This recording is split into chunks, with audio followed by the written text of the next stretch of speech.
প্রিয় মাধ্যমিক শিক্ষার্থীরা, হারিয়ে যাওয়া কালিকলম থেকে মাত্র 8টি প্রশ্ন পড়লেই তোমাদের একটি বড় প্রশ্ন জানা এসে যাবে। তো দেখে নাও সেই গুরুত্বপূর্ণ 8টি প্রশ্ন। প্রথম প্রশ্ন, কথায় বলে কালি কলম মন লেখে তিনজন, এই উদ্ধৃতাংশটির তাৎপর্য বিশ্লেষণ করো। এখান থেকে দ্বিতীয় যে প্রশ্নটি খুবই গুরুত্বপূর্ণ, আমরাও কালি তৈরি করতাম নিজেরাই, কালি তৈরির পদ্ধতিটি নিজের ভাষায় লেখো। 3 নম্বর প্রশ্ন, কলমকে বলা হয় তলোয়ারের চেয়ে বেশি শক্তিধর। এখান থেকে 4 নম্বর যে গুরুত্বপূর্ণ প্রশ্নটি সেটি হলো হারিয়ে যাওয়া কালি কলম প্রবন্ধে প্রাবন্ধিকের কলমের প্রতি যে ভালোবাসা ফুটে উঠেছে তা নিজের ভাষায় লেখো। এবং এখান থেকে পঞ্চম যে প্রশ্নটি খুবই গুরুত্বপূর্ণ সেটি হলো যারা ওস্তাদ কলমবাজ তাদের বলা হয় ক্যালিওগ্রাফিস্ট বা লিপিকুশলী। ক্যালিওগ্রাফিস্ট বা লিপিকুশলীদের কাজ কি ছিল?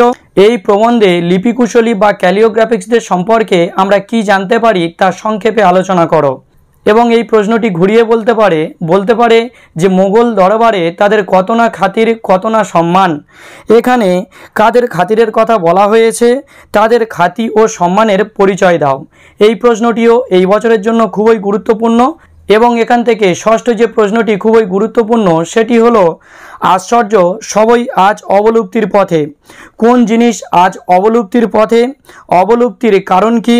এ বিষয়ে লেখকের মতামত কী ছিল তা আলোচনা করো। এই প্রশ্নটিও বন্ধুরা খুবই গুরুত্বপূর্ণ।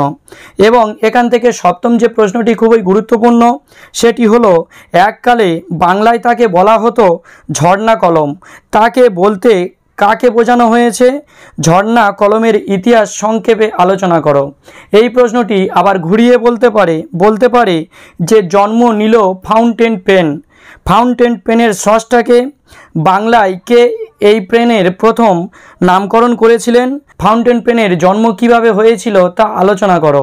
এবং এখান থেকে সর্বশেষ যে প্রশ্নটি খুবই গুরুত্বপূর্ণ সেটি বলার পূর্বে বন্ধুরা, যদি ভিডিওটি ভালো লাগে তাহলে অবশ্যই লাইক করে দিও এবং ভিডিওটি কেমন লেগেছে অবশ্যই কমেন্ট করে দিও। এবং চ্যানেলে নতুন হলে চ্যানেলটি সাবস্ক্রাইব করে দিয়ে এই পরিবারের সদস্য হয়ে যেও। এবং এই ভিডিওটির পিডিএফ যদি তোমরা কেউ পেতে চাও তাহলে আমার এই ভিডিওর ডেসক্রিপশানে গিয়ে দেখো, আমার টেলিগ্রাম চ্যানেলের লিঙ্ক দেওয়া থাকবে।